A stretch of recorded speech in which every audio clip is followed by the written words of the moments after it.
اور وہ میرے میاں نے مجھے ایسے ایسے کہہ دیا ہے. مجھے تھوڑا سا اندازہ ہوا کیونکہ اس علاقے میں غلط تعلقات بہت زیادہ ہو جاتے ہیں اور رہتے ہیں. جتنی صفائی سے وہ بول رہی تھی, اگر کوئی شوہر طلاق دے دے تو بیوی کتنی زیادہ غمگین ہوگی, غم کا پہاڑ اس کے اوپر ٹوٹے گا, لیکن اس کا چہرہ غمگین, اس کی آواز میں کوئی غم نہیں تھا. میں نے کہا آپ لکھ کر کے دیجئے.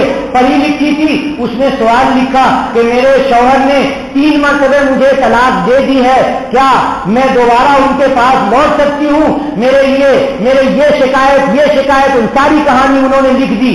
تو میں نے جواب لکھا کہ اگر یہ بات صحیح ہے کہ آپ کے شوہر نے آپ کو 3 طلاقیں دے دی ہیں تو مکمل طلاق واقع ہو گئی, اور مہر دے دے, عدت کا خرچ دے دے, اور عدت کے بعد آپ کا نکاح کہیں بھی ہو سکتا ہے. اس شوہر سے تعلق مکمل طور پر ختم ہو گیا. یہ فتویٰ لے کر کے وہ عورت چلی گئی. اب 2 سے 4 دن کے بعد رمضان کا مہینہ ہے, فون آیا میرے موبائل پہ. تو میں نے اٹھایا تو رو رہی ہے, رونے کی آواز. تو میں نے سمجھا کہ لگتا ہے میرے گھر میں کچھ ہو گیا, میرے رشتے دار میں کچھ ہو گیا. تو اب وہ نمبر جو تھا, وہ سکے ڈال کر کے جو نمبر کرتے ہیں وہ نمبر تھا. تو میں نے غور کرنا شروع کیا, اتنی دیر میں وہ کٹ گیا. پھر دوبارہ آیا تو دوبارہ بھی وہی رونے کی آواز. تو میں نے ادھر سے لگا کر کے دیا تو ادھر لگ بھی جاتا ہے الٹا نمبر بھی. ادھر سے بھی میں نے کیا تو انہیں لگ گیا نمبر. میں نے کہا آپ کون ہیں, کیا بات ہے؟ ارے مول صاحب بہت دھوکہ ہوا, ارے مول صاحب میں بہت دھوکہ ہوا, اس نے دھوکہ دے دیا. میں نے کہا پہلے یہ تو بتائیے کہ آپ ہیں کون؟ تو کہا کہ آپ جان رہے ہوں گے کہ فلاں دن میں آئی تھی اپنے بیٹے کے ساتھ, میرا بیٹا 15 سال کا ہے, اور یہ میں نے کہا ہاں مجھے یاد آ گیا, 1 ہفتہ پہلے کی بات ہے کہ آپ آئے تھے اور آپ کے شوہر نے 3 طلاقیں دے دیے. انہوں نے کہا کہ ہاں یہی بات ہے. تو اس نے دھوکہ دے دیا. میں نے کہا کیا کہنا چاہ رہے ہیں؟ تو اس نے کہا کہ ایک آدمی نے مجھ سے نکاح کرنے کا وعدہ کر لیا تھا, اور اس کے بعد اب وہ مکر گیا, اب وہ نکاح نہیں کر رہا ہے, اور میں نے اپنے شوہر سے طلاق لے لی ہے. اب میں کیا کروں؟ میں نے کہا کہ اب آپ کا کوئی علاج نہیں ہے. کیوں کہ اس مرد نے آپ سے جھوٹے وعدے کیے تھے زنا کرنے کے لیے, اور آپ دونوں کے درمیان غلط تعلق قائم ہو چکا ہے. اب اس نے آپ کو لات مار دی ہے, یہ غلطی آپ کی ہے, یہ سزا آپ بھگتیے. آپ میرے سے کبھی تعلق, میرے سے کبھی فون نہیں کرنا. یہ جو فتوے میں نے دے دیے ہیں اور دارالفتہ میں تمہارا سوال ہے, بس اتنا ہی. اب آئندہ کبھی ہمارے گراؤنڈ میں نہیں آنا. اب وہ سر پیٹنا شروع کر دی اور رو رہی ہے بے تحاشا. میرے محترم یہی دنیا کا کھیل ہے کہ یہ زانی عورتوں کو اور دوشیزاؤں کو اور امت کی ماؤں کو, امت کی بہنوں کو نہیں سمجھتے ہیں. اپنی مائیں اپنی بہن نہیں سمجھتے اور وہ زنا کرتے ہیں. اس زنا کی وجہ سے روئے زمین پر اللہ کی ناراضگی آ جاتی ہے, رزق میں کمی آ جاتی ہے. زنا کرنے والے کی عمر اللہ گھٹا دیتے ہیں, زنا کرنے والی عورتوں کے عمر کو اللہ گھٹا دیتے ہیں, اور وہ پاک کرنے والے وہ جہاں جہاں جاتے ہیں وہاں سے فرشتے ان کو تھوک تھوک کر کے دور ہو جاتے ہیں. ایسے لوگ معاشرے میں پھیلے ہوئے ہیں. اب یہ کہ لوگ کیا کریں گے, یہ جا کر کے رشوت لیں گے, اور یہ کیا کریں گے, حرام کھانے کے لیے سودی لین دین بھی کریں گے, اور دیگر سارے کام کریں گے. کیوں کہ اللہ کے نبی صلی اللہ علیہ وسلم کی حدیث شریف ہے, الحیاء شعبۃ من الایمان. اور کسی نے یہ کہا اذا فاسق الحیاء فافعل ما شئت, اگر تم سے حیا ختم ہو گئی تو تم جو چاہو کرو. تو یہ زنا کرنے والے معاشرے کو برباد کر رہے ہیں اور معاشرے کو بگاڑ رہے ہیں, تعفن اور بدبو پیدا کر رہے ہیں. اس لیے اے نوجوانوں, آج میرا خطاب تم سے ہے. میری آواز جہاں تک پہنچ رہی ہے, ہماری نوجوان عورتوں سے بھی ہمارا خطاب ہے کہ زنا سے قطعی طور پر رکنا ضروری ہے, ورنہ معاشرے میں وبال آئے گا, مصیبت آئے گی, بیماریاں آئیں گی. اور تم سن لو, سرکار دو عالم جناب محمد رسول اللہ صلی اللہ علیہ وسلم کی پیشین گوئی کہ میری امت میں لوگ گناہ کریں گے, ایسے گناہ کریں گے جو گناہ ان کے آباء و اجداد جانتے نہیں تھے, ویسے گناہ کریں گے. اس کے بعد ان کے اوپر اللہ کی طرف سے بیماریاں آئیں گی, ایسی بیماریاں بیماریاں آئیں گی کہ ان کے آباء و اجداد نے ان بیماریوں کو نہیں سنا تھا. بتاؤ کہ کیا خیر القرون میں حضور اور صحابہ کے زمانے میں یا اس کے بعد کے زمانے میں ایڈز کی بیماری تھی؟ کیا یہ ڈینگو کی بیماری تھی؟ کیا اور دوسری بیماریاں تھی؟ کینسر کی بیماریاں تھی؟ ٹی بی کی بیماریاں تھی؟ نہیں تھی.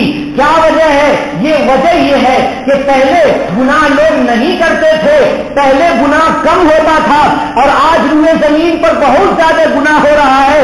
اس گناہوں کی وجہ سے ہمارا معاشرہ خراب ہو رہا ہے اور ہم برباد ہو رہے ہیں.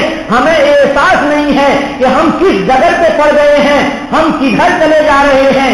یاد کرو حضرت عمر فاروق رضی اللہ تعالیٰ عنہ کا زمانہ, کہ حضرت عمر فاروق رضی اللہ تعالیٰ عنہ کے پاس ایک خاتون آئی اور وہ یمن سے آئی, یمن سے مدینہ آئی. کئی مہینے کا فاصلہ ہے. مدینہ آ کر کے جب معلوم ہوا کہ ایک خاتون, نوجوان خاتون اکیلے آئی ہے, تو حضرت عمر رضی اللہ تعالیٰ عنہ کو بہت زیادہ غصہ آیا اور ان کو پوچھا کہ کیوں تم نے تنہا سفر کیا؟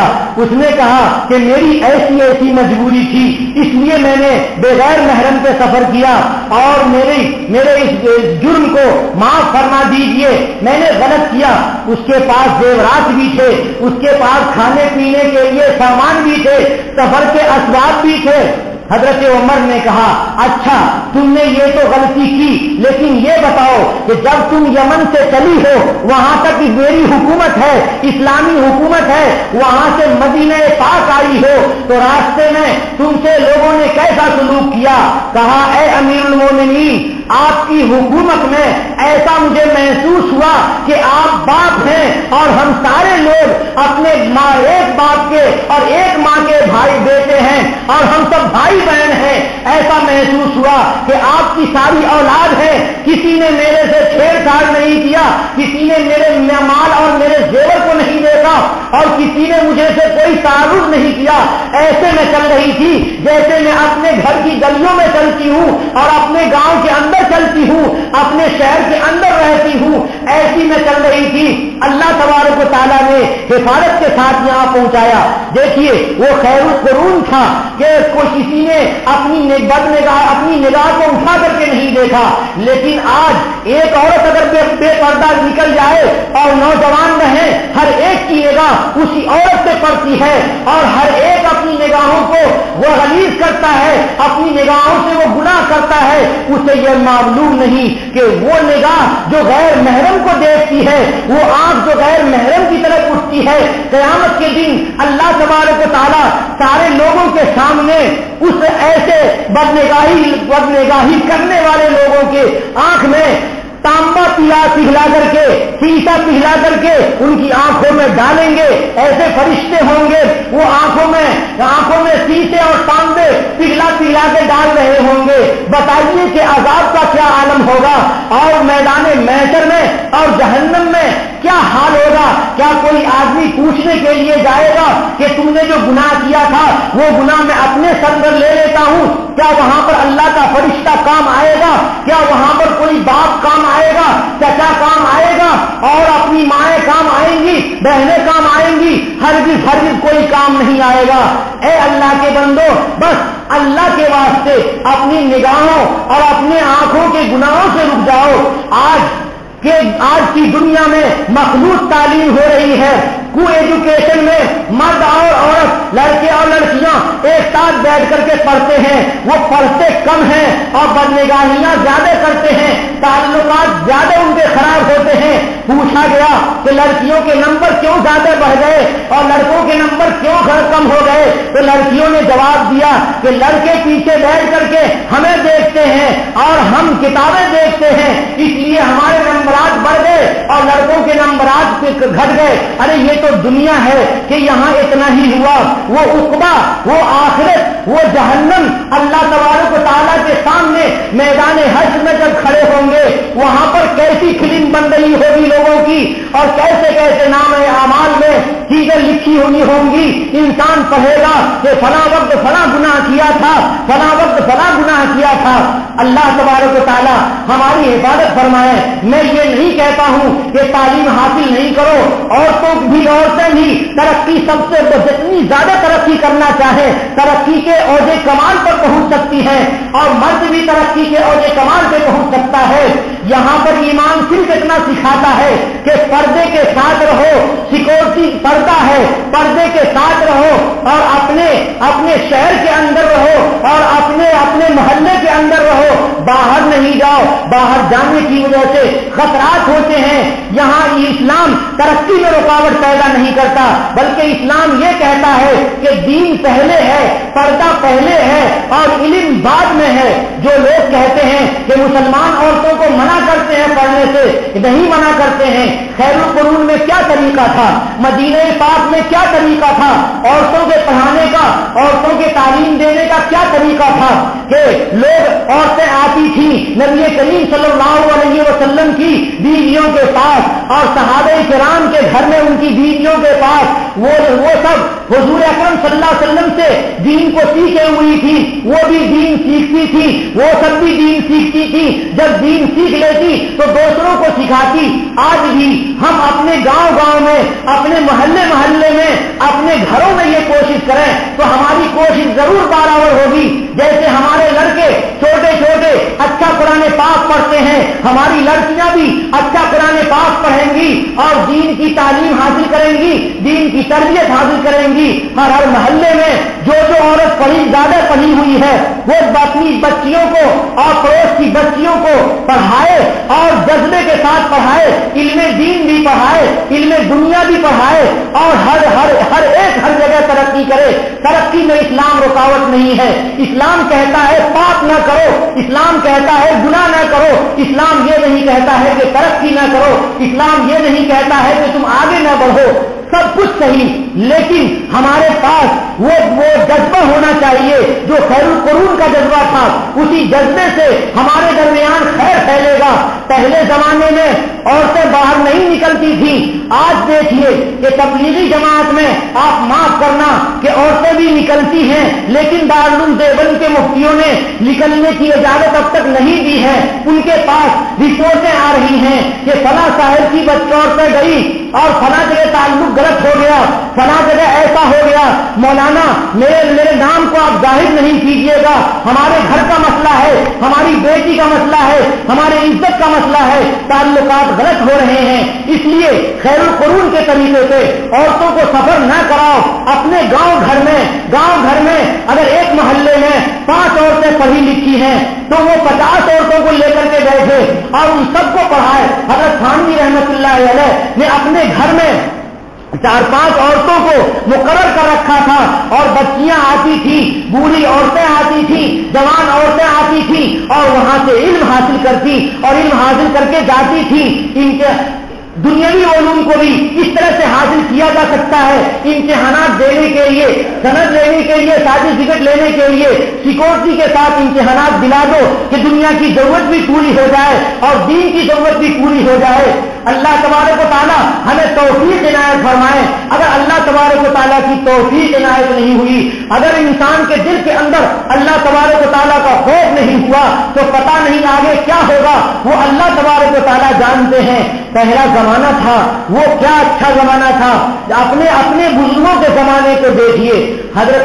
حضرت مولانا عطا اللہ شاہ صاحب بخاری رحمت اللہ علیہ ایک جگہ پہنچے، مہمان ہوئے، معلوم ہوا کہ گھر میں لڑکیاں بڑی ہیں اور ان کا نکاح نہیں ہوا ہے۔ انہوں نے کہا کہ یہ کیا بات ہے، آپ کو لڑکیوں کے رشتے تلاشنے چاہیے اور نکاح کر دینا چاہیے۔ تو ایک بوڑھی عورت نے جواب دیا کہ ابھی کیسے نکاح کریں گے، ان کے منہ سے تو ابھی دودھ کی بو آ رہی ہے، ابھی جوان نہیں ہوئی ہے۔ حضرت نے کہا کہ یہ دودھ جس دن خراب ہوگا کتا کھائے گا، یہ دودھ جس دن خراب ہوگا کتا کھائے گا۔ اس لیے سب سے بڑے ذمہ دار باپ ہیں، سب سے بڑی ذمہ دار اب مائیں ہیں۔ رشتے تلاش کر کے رشتے کر دینے چاہیے۔ چاہیے, نہیں تو نبی کریم صلی اللہ علیہ وسلم نے واضح فرما دیا ہے کہ جب لڑکا جوان ہو جاتا ہے اور وہ گناہ کرتا ہے, لڑکیاں جوان ہو جاتی ہیں, وہ گناہ کرتی ہیں, وہ شہوات کے بھڑکنے کی وجہ سے جو ان سے غلطیاں ہوتی ہیں, وہ غلطیاں باپ کے نام اعمال میں لکھی جاتی ہیں, ماں کے نام اعمال میں لکھی جاتی ہیں. باپ اور ماں برابر کے گنہگار ہیں, نوجوان لڑکوں کے, نوجوان لڑکیوں کے. یہ اسلام سکھاتا ہے کہ جہاں لڑکے بالغ ہو جائیں, لڑکیاں بالغہ ہو جائیں, فوراً ان کے رشتے تلاش کرو اور کر دو. کبھی تو اپنے ذہن میں ہوتا ہے کہ ایسا رشتہ ہونا چاہیے, جتنے رشتے آتے ہیں سب کے سب معیار سے خلاف. لڑکا سوچتا ہے کہ پیسہ ملے اور دولت مند لڑکی ملے, لڑکی سوچتی ہے کہ ہمیں ایسا ایسا ملے. لڑکے کو لڑکیاں نہیں مل رہی ہیں, لڑکیوں کو لڑکے نہیں مل رہے ہیں, اور غلط تعلقات میں سب کو سب مل رہے ہیں. بتائیے یہ کتنی بری بات ہے, یہ کتنی گری ہوئی بات ہے. اللہ کے نبی جناب محمد رسول اللہ صلی اللہ علیہ وسلم نے ارشاد فرمایا, الحیاء شعبۃ من الایمان, حیا اور غیرت یہ ایمان کا شعبہ ہے, ایمان کا حصہ ہے. جس کے اندر حیا نہیں اس کے اندر ایمان نہیں. اس لیے اے نوجوان بچوں, اے نوجوان بچیوں, اپنے اندر حیا پیدا کرو, اپنے اندر اللہ تبارک و تعالیٰ کا خوف پیدا کرو. قسم خدائے پاک کی کامیاب ہو جاؤ گے, اور تھوڑے دن کے بعد جب یہ جوانی گھٹے گی خود ہی دماغ صحیح ہو جائے گا کہ فلاں نے کیا کہا تھا اور ہم نے کیا کر لیا. اگر اس جوانی میں اللہ کی عبادت پابندی سے کی گئی, اگر اس جوانی میں اپنی عزت کی حفاظت کی گئی تو قیمت بڑھتی چلی جائے گی. آج بھی نقاب کے اندر, گھر کے اندر رہ کر کے رابعہ بصریہ جیسی صفت پیدا ہو سکتی ہے, ولیہ جیسی صفت پیدا ہو سکتی ہے. آج بھی نوجوان دیکھنے میں چاہے کیسے ہوں, لیکن اگر ان کا دل اللہ تبارک و تعالیٰ سے ڈر رہا ہے تو وہ بھی حسن بصری جیسے دکھ سکتے ہیں. آج کیا ہو رہا ہے, کیوں نہیں دکھ رہا ہے؟ اس لیے نہیں دکھ رہا ہے کہ ہم بگڑ گئے ہیں, ہم اندر سے بگڑ گئے ہیں. اس لیے اندر سے سدھرنے کی ضرورت ہے. آج ہماری نگاہیں خراب, آج ہمارے خیالات خراب, آج ہمارے افکار خراب, آج ہمارے دلوں کے احساسات خراب, اس لیے ہم خراب ہو رہے ہیں. اللہ تبارک و تعالی ہمارے ظاہر اور ہمارے باطن کی اصلاح فرمائے. وآخر دعوانا الحمدللہ رب العالمین.